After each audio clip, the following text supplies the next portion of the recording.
قال محمد رسول الله সাল্লাল্লাহু আলাইহি ওয়াসাল্লাম আল্লাহ রাসূল বলেন প্রতিটা মুসলমান নরনারীর উপর কি পুরুষ কি মহিলা প্রত্যেকের উপর ইলম অর্জন করা ফরজ। ইলম অর্জন করা ফরজ ফরজ বন্ধু আমার, তার মানে হলো ইলম অর্জন করা ফরজ মানে হলো ছেলেকে ডাক্তার বানানো মানে জ্ঞান অর্জন করা এটা ফরজ। ছেলেকে মাস্টার বানানো ফরজ না, ফরজ নয় না। ছেলেকে উকিল ব্যারিস্টার বানানো মনে হয় ফরজ না না, তাও না না। বন্ধু আমার, আমি যেটা বোঝাতে যাচ্ছি মাইন্ডটা ফ্রেশ করে নেন। আমি মাস্টার ডাক্তার উকিল ব্যারিস্টারের বিপক্ষে নয়, আল্লাহর কসম করে বলি আমিও ইউনিভার্সিটির ছাত্র, ক্যালকাটা ইউনিভার্সিটি। 22 বছর বয়সে মাদ্রাসায় ভর্তি হয়েছে, আল্লাহ নিয়ে গেছে। কত বছর? 22 বছর।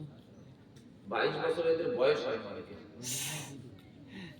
22 বছর বয়সে আল্লাহ মাদ্রাসায় নিয়ে গেছে, ক্যালকাটা ইউনিভার্সিটি ফিলোসফি অনার্স, তারপর এনভায়রনমেন্টের উপর এমএ করেছে, তারপর গিয়েছি মাদ্রাসা।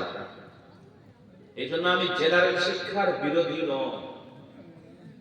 প্রিয় বন্ধু আমার অনুরোধ হলো আপনার সন্তানকে আপনি এমবিবিএস ডাক্তার বানান। আমার অনুরোধ হলো কোরআন ওয়ালা ডাক্তার বানান, কমসে কম যেন সহি শুদ্ধভাবে কোরআনটা পড়তে পারে। বুঝতে পারলেন? হ্যাঁ, আমি আপনাকে অনুরোধ করে গেলাম কোরআন ওয়ালা মাস্টার বানান, কোরআন ওয়ালা ইঞ্জিনিয়ার বানান। আপনি দুনিয়ার যা কিছু বানান না কেন, কমসে কম কোরআন ওয়ালা আপনি বানান। আমি মনে করি যে সন্তানের ভিতরে কোরআনটা থাকবে সহি শুদ্ধভাবে, আর কিছু না হলেও ও সন্তান পিতামাতার গায়ে হাত তুলতে পারে না। ও সন্তান কখনো ইসলামের দুশমন হতে পারে না, ও সন্তান কখনো আল্লাহর দুশমন হতে পারে না। প্রিয় বন্ধু আমার, আমার একজন বন্ধু হলো ইঞ্জিনিয়ার। কি কি একটু যেতে হবে, সময় তো শেষ, একটু যেতে হবে। বিজ্ঞান ভিত্তিক আলোচনা বলছে না, আমার একটা বন্ধু ইঞ্জিনিয়ার।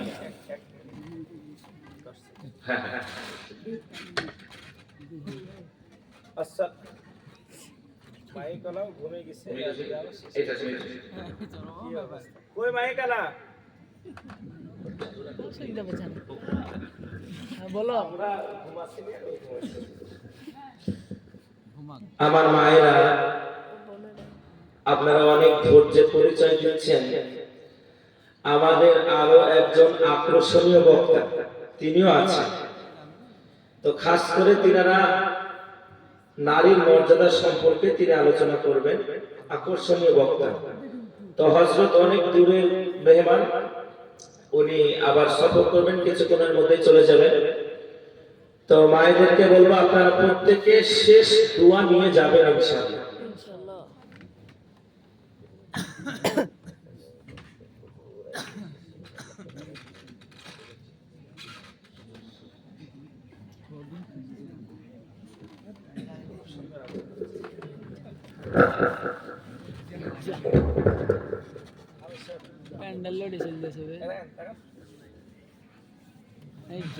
বন্ধু কথা বলছিলাম, আমার বন্ধু একজন ইঞ্জিনিয়ার। মায়েদেরকে বলে একটু ভালো করে শুনেন, আপনাদের জন্য এনেছি দিচ্ছি কি বন্ধু ইঞ্জিনিয়ার। 3 লাখ টাকা মাইনে পায়। কটা? 3 লাখ টাকা। 3 লাখ টাকা মাইনে পায়। একদিন দেখা হয়েছে, বলছে সালমা ভালো আছিস? আলহামদুলিল্লাহ। আমাকে বলছে ভালো আছি? আলহামদুলিল্লাহ। আলহামদুলিল্লাহ কেন, কি হয়েছে? আমি ইংলিশে কোরআন পড়ি, আরবিতে জানে না, ইংলিশে কোরআন পড়ে। তাতে কি আছে? আলহামদুলিল্লাহ। ফের আলহামদুলিল্লাহ বলতেছি, কি হয়েছে বল? বলছি ইংলিশে কোরআন পড়ি, ইংলিশে কোরআন পড়ে দেখলাম কোরআনের ভিতরে অনেক ভুল আছে। জোরে বলে নাউযুবিল্লাহ। নাউযুবিল্লাহ।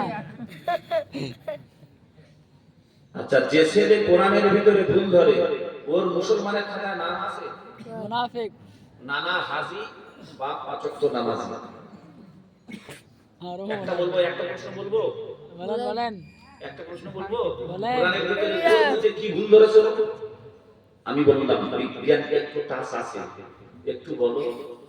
আল্লাহ যদি চায় বিজ্ঞান থেকে উত্তর দেব, বিজ্ঞান থেকে উত্তর দিয়েছি, যত প্রশ্ন করেছে মোবাইলে আমার আছে, উত্তর দিয়েছি, মুখটা বন্ধ হয়ে গেছে। জোরে বলেন আলহামদুলিল্লাহ। আলহামদুলিল্লাহ। বলবো দুটো একটা প্রশ্ন বলবো, অন্য সময় যদি পাই এই বিজ্ঞান থেকে কি প্রশ্ন করেছে, কোরআনের কি ভুল ধরেছে, কি বিজ্ঞান থেকে উত্তর দিয়েছি, অনেক প্রশ্ন আছে বলবো। কোন প্রশ্ন করা? একটা বলি, আমাকে বলছে মৃত পশু খাওয়া হালাল না হারাম? হারাম। দলিল সূরা বাকারা দ্বিতীয় পারা 173 নম্বর আয়াত। ইন্নামা হারামা আলাইকুমুল মাইতাতা ওয়াদ-দামা ওয়া লাহমাল খিনজির। কোরআন শরীফের পারা নাম্বার 2 সূরাতুল বাকারা আয়াত নাম্বার 173 173। আমার আল্লাহ বলেন অবশ্যই করে তোমাদের জন্য মৃত পশু খাওয়া হারাম। দলিল দিলাম, ও আমার ওয়াজ শুনে জানে দলিল ছাড়া কথা বলে না। আমি দলিল দিলাম, দলিল দেওয়ার পর বলছে আচ্ছা, যখন কোন পশু মারা যায় স্বাভাবিক ভাবে, আল্লাহর হুকুমে আমরা না বিনা হুকুমে মরে?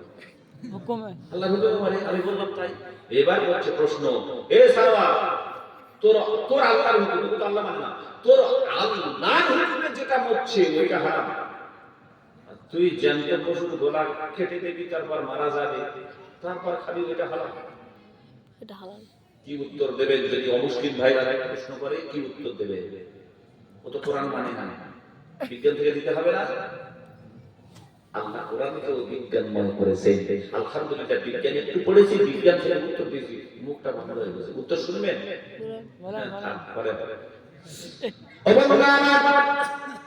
আমি আপনাদেরকে বলতেছিলাম, আপনার সন্তানকে তিনি শিক্ষায় পরকে শিক্ষিত করেন, মাস্টার বানাতে হবে না, উকিল মাস্টার। আপনার সন্তানকে হাফেজ বানাতে হবে না, আপনার সন্তানকে আলেম বানাতে হবে না, মুফতি বানাতে হবে না।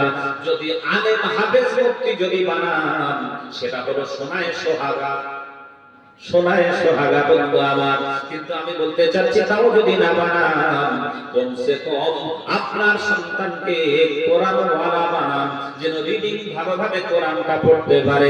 প্রিয় বন্ধু আমার, বর্তমান সময় আপনার ঘরের সন্তানদেরকে যদি শিক্ষিত না করতে পারি, তাদের দ্বারা সমাজ নষ্ট হবে।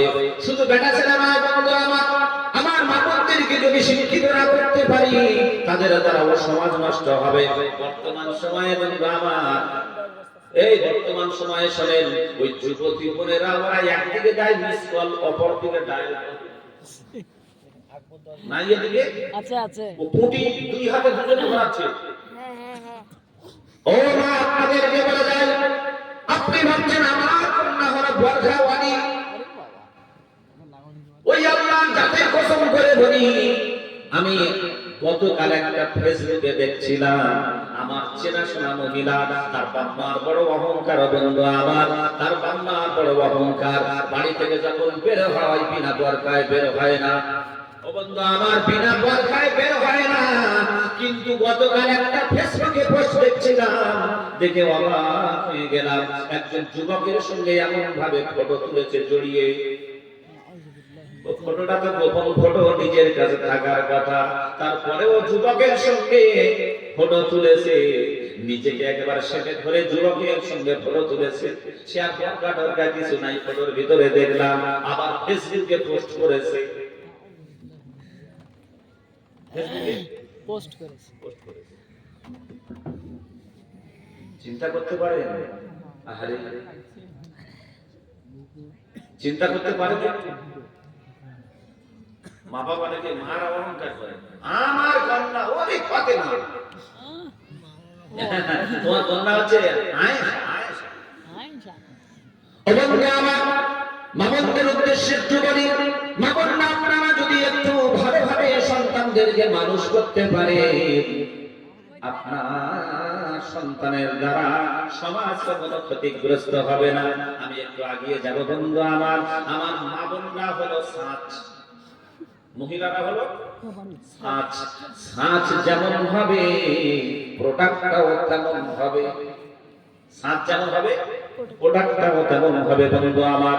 আর কোরআনের সাথে যদি লেগে থাকে, আল্লাহ পরিবর্তন করে দেবেন। একজন যুবতী কন্যা আমার, একমাত্র কন্যা সন্তান বাবের, আর কোনো ভাই বোন নাই, যুবতী কন্যা একমাত্র কন্যা সন্তান পাবে কোরআনের হাফেজা। শুনেন ভালো করে শুনেন, মা বোনদের জন্য বলছি, কোরআনের হাফেজা। ও বন্ধু আমার, বড় লোকের কন্যা যদি হয়, আর একমাত্র কন্যা যদি হয়, বিবাহ হবে কি গরিবের সঙ্গে না বড় লোকের সঙ্গে? বড় লোকের সঙ্গে। বড় লোকের সঙ্গে বিবাহ হয়ে গেল। 5-5টা বছর বিবাহ হলো, কিন্তু বন্ধু আমার, ওই বড় লোকের ঘরের ছেলে একদিনের জন্য স্ত্রীর কাছে রাত্রি যাপন করে না। ও 5 বছর যাবত রাত্রিতে পতিতালয়ে রাত্রি যাপন করেছে। কোথায় কোথায়? পতিতালয়। 5 বছর পতিতালয়, সেইখানে প্রেম বন্ধনে আবদ্ধ হয়ে গেছে একটা কন্যার সাথে। হায় রে, আমি যেটা বলতে চাচ্ছি, কোরআনের সঙ্গে লেগে থাকলে কি হবে? এই যুবতী বোন আমার কোরআনের হাফেজা, কোরআনের হাফেজা। চিন্তা ভাবনা করলো, না, আল্লাহ পাক যার সঙ্গে বিবাহ বন্ধনে আবদ্ধ রেখেছেন, আমি তাকে স্বামী হিসাবে গ্রহণ করে নিয়েছি। মা বাপকে যদি জানাই আমি একমাত্র আদরিনী কন্যা, আমার মা বাপ বড় কষ্ট পাবে। না না, মা বাপকে জানাবো না। আল্লাহ যেটা ভাগ্যে রেখেছেন সেটাই হবে। নামাজ পড়ে আল্লাহর কাছে দোয়া করে, আল্লাহ, ও আল্লাহ, আমি স্বামী পরিবর্তন করতে চাই না, তুমি আমার স্বামীকে পরিবর্তন করে দাও। শুনতে পাচ্ছেন? মুর্শিদাবাদে আমি অ্যানালাইসিস করে দেখেছি, মুর্শিদাবাদে অধিকাংশ যুবতী বোন আমার স্বামীর ঘর ছেড়ে এসে বসে থাকে মায়েদের কারণে। কাদের কারণে? এই মাগুলো ওদেরকে সহতা দেয়।